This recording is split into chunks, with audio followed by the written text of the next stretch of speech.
Hello, welcome to another episode of Cats, and today I have Janejira. Yay! She's a talented artist, also from the Seattle Film Institute, and today she's going to be showing me a little bit about the program she uses and how to draw super cute animals. Yay! Okie dokie. First, it's important to know that I'm using it's kind of hard to see. I'm using one of those tablets where you can draw like on it. It's referred to as a Cintiq. So that makes it a lot easier. Does yours have a display on it? Yes. Hold up. We'll see if I can turn it around. It's like plugged in and stuff. Oh, okay. Yeah. Very nice. Draw. Yeah. Okay, so I'll start with the layers. So I have the original sketch, and then I put the font down so I can like remember your cat's name. And then I have the reference photo so I can get the colors like somewhat close. And then I have the line art layer where I like draw the lines and stuff, and then we'll add colors, I guess. Okay. Yeah, so it actually starts with like a limited amount of brushes, but what you do is you like hit the little cloud, and then they have like hella brushes, and then I don't know, you just like pick a brush, and then you can like download it into your library. And I've got like brushes for days, because when I first found out about this feature, I was like, oh my god, I want every single brush. I don't use all of them, but you know, it's nice to have them there. Whereas with my other programs, I just had like limited brushes, and then if I wanted to like download a brush, I'd have to like go on the internet and find it. But with Metabang, it's like already built in, so that's kind of nice. Let me share my screen. So the rotating's up here. Your screen is still gray. No. Yeah, the struggle was real.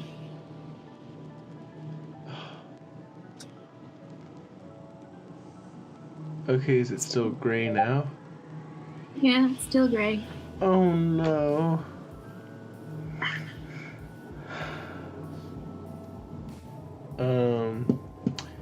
There's like a green. Oh, it's Alt S. Alt S.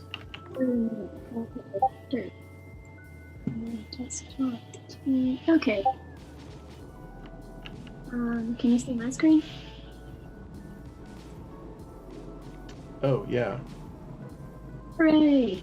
Okay, but I guess only one of us can share a screen at a time. That works. We've made progress. This is a step up from Discord, I guess. Yeah. So what got you into, like, drawing? I think it all started in 4th grade when I read manga for the first time. I read Fruits Basket, and then younger me was like discovering what YouTube was, and I started looking at like AMVs and stuff, and I was like, oh, what's this? And then all my classmates were like, you draw anime, and I was like, I don't know what you're talking about. And then once I learned to read, I could like look stuff up on the internet, and I was like, okay, so this is an art style and people are into it, and I like it. And like when you're a kid, when you like something, you copy it. So I would like do a lot of tracing and like copying, and then I was like, wait a minute, I'll make my own comics. And then I like cut paper down to like small sizes and tried to make like my own little comics, and then I just kept doing that for like the rest of my life and getting better. And my family would always buy me like supplies and how to draw books and like support me, and all my friends were like, oh my god, you're such a good drawer, and I was like, thanks. And so then you just kept doing it until...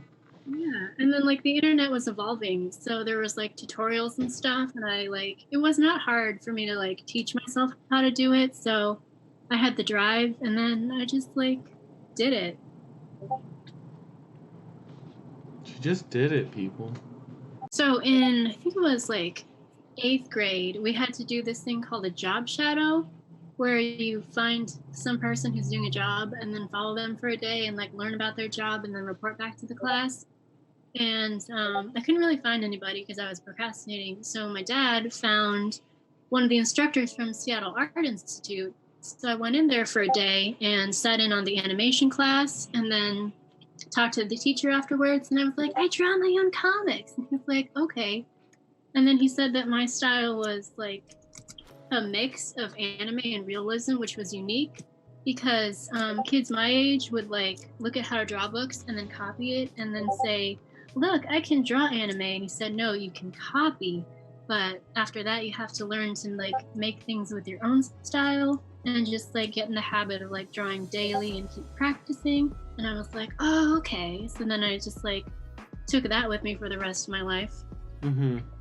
And then Seattle Seattle Art Institute like, shut down. But you know, I got a lesson out of it.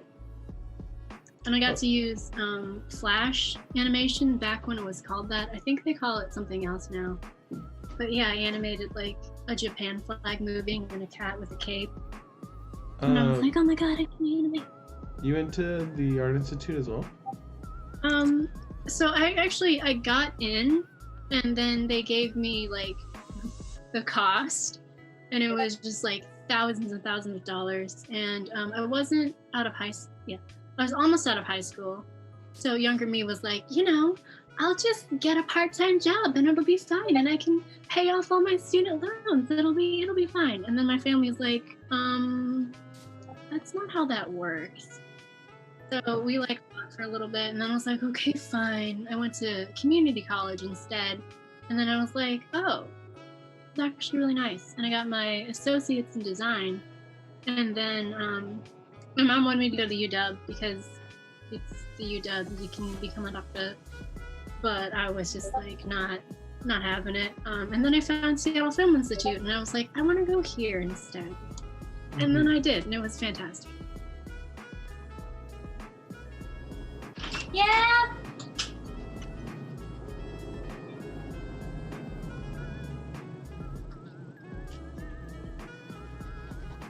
Okay, I'm back. My mom was offering food. What kind of animations like inspired you when you were younger? Ooh, got this right here. So this manga is called Chobits. This is one of the, and then there's Fruits Basket. I think those were like the first animes that I've watched. The art is like super detailed and like like lacy stuff and like yeah. And I was like, I want to make this. So yeah, those are my main inspirations. Yeah. Oh, fun fact. So, SakuraCon, it was supposed to be this weekend, but you know, it's canceled. Mm-hmm. But one person was like, hey, let's have this event like online in Discord. And they set up like a bunch of panels on the side, like, hey, if you like anime, go to this chat. If you like manga and voice acting or whatever, go to these chats. And I was like, this is really clever. Except the number of notifications is really annoying because there's like thousands of people. Yeah. But the idea was good. It's cool how people are like adapting to having to be locked up. Yeah. I also love like all the quarantine memes that are happening and like seeing people give themselves haircuts. That is very entertaining. Yeah, I'm about to be on that, like down that road, giving myself a haircut because cut upwards instead of straight because I don't know, haircut logic. And I watched like I think a whole season of Tabitha Salon Takeover, and there are some parts where she like explains like this is how you cut the hair, this is how you like use your foils and how you dye it, and then one person doing it completely wrong where they like put the hair in a ponytail and chopped it off, and she's like, what the hell, you just chopped it all off, that's not how you do the hair. And I was like taking notes. I used to watch a lot of like Speedpaints and stuff, and that like that's mostly how I taught myself how to like do shading and stuff, because I like paused and looked at what brush they were using, and then figured out like how they were layering the colors and blending and adding shadows, and I was like, okay, so if I copy this, I will be good. And I actually posted a few speed arts like back in the early 2000s under a different channel name, and I was like, okay, am I professional now? Can I have subscribers, please? Can I have subscribers? For real. This was way back in the day when YouTube wasn't like corporate and didn't have an algorithm. It was just like kids with webcams and like Speedpaints and AMVs. Mm-hmm. Oh, my marshmallow's looking a little kind of like a Cheeto.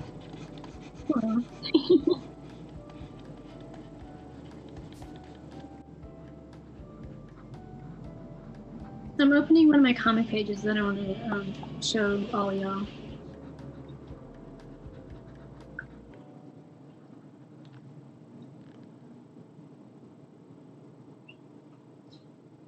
Is this one that you drawn? Yeah, that's what I've been working on for the past few days.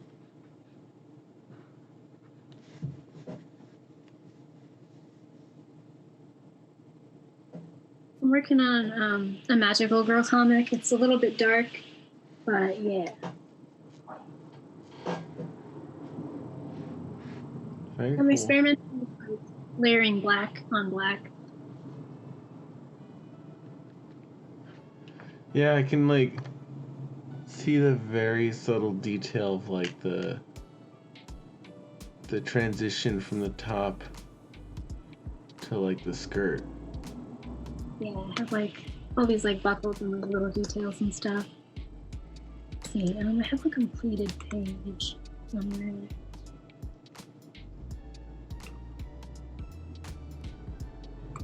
Okay, page 1 is done. Problem with high-res files is they take forever to load.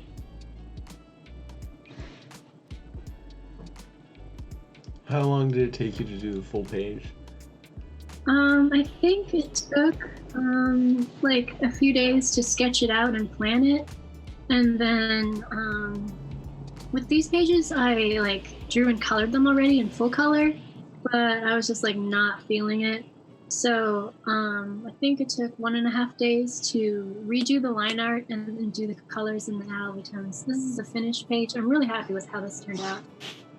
I think I spent a little too much time on the backgrounds because the details are lost. I drew a PSP, a computer mouse, and a keyboard, and like manga.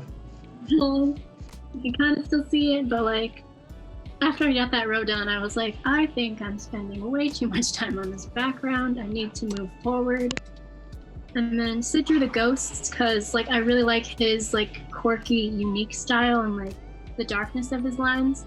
And then I just like added the tones and made them all like unsettling and freaky. Mm-hmm. It looks very dark.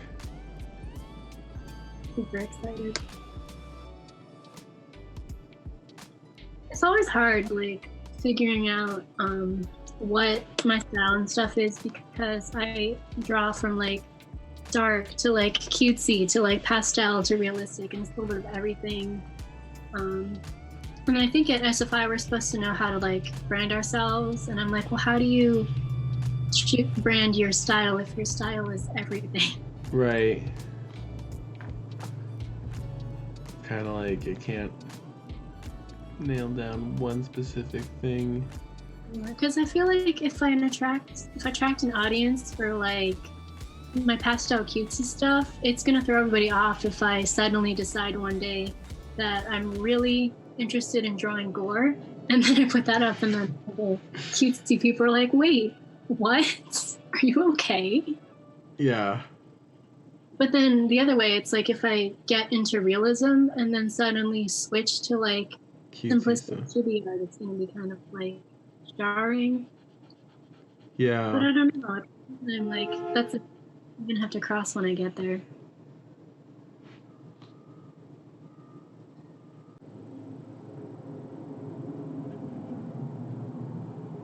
Yeah. Marshmallow! Marshmallow! Yeah. Man, I feel like if you weren't talking to me and like busy trying to help me out with this, you could have done this in like 25 minutes. You could have just like whipped it out. No, that's okay. Like, honestly, one of my favorite things about art is being able to like talk to other artists and like help out other people. That's what I love about Amino, though, because like most of it is young artists, and they're like, "Well, my art's not good, but here it is," and I'm like, "Bro, first of all, this looks fantastic. Second, here's like a whole essay about how you can improve." And then by teaching other people like what I know about art, I kind of realize that I like retained all the information that I learned, and it's always surprising because my brain is full of like self-doubt, especially when I see like professional artists like Sakimi-chan and like photorealistic art online, and I'm like, wow, I'm like a novice compared to y'all, and I suddenly forgot everything I know. What is anatomy? But then you see like, year olds that have like the wonky anatomy, and I'm like, bro, you need to do gesture drawings, you need to do this and this and this, and here are the elements of art that I have learned from all of time. And I was like, oh, I know something. Mm-hmm. Yeah. I also want to do more like Q&A stuff. I did, I think it was an AMA feed where some people did Q&A on the book that was supposed to come out in August but didn't because my hard drive died. And I had a really fun time answering questions. One of the questions was like, how do you represent the character's growth if you're using time travel? And then I was like, damn, I actually need to think about that before I answer. Mm-hmm. They kind of like help you test, like help you create the boundaries for your art. Yeah, exactly. And then like it's a learning experience for me too. Mm-hmm. All right. Well, we saw Marshmallow. Yeah. And here's Tony the Tiger too. Yeah. Ooh, I like the texture that you chose for the background. It's pretty. Thank you. So cute. I think he turned out okay, considering. I feel like if I got some experience with the program, I could do something a little bit cleaner next time. Yeah, you could definitely like revisit this once you're in the program and like do a remaster version of it. Mm-hmm. Well, I think that's a good place to end it. Yeah, thank you so much for having me, fam. Hey, thank you for joining me and like teaching me your program and showing me how you made Marshmallow a cute little what's it called? What? An Animal Crossing villager. Yes. Thanks for making him a little cute Animal Crossing villager. Let's see. You're giving me the link to your book, so that'll be there. And then I'll also link your Instagram. Yes, and then I'll also send you the link to my store because I made some stickers and they're really cute. Yes, so if you like Animal Crossing villagers and boba stuff, you got all sorts of cute things, so visit her store for cute stuff and support awesome artists. Yay! Alright, well, thank you again, and have a good rest of your quarantine. Okay, you too. Okay, bye. End meeting. End meeting for all.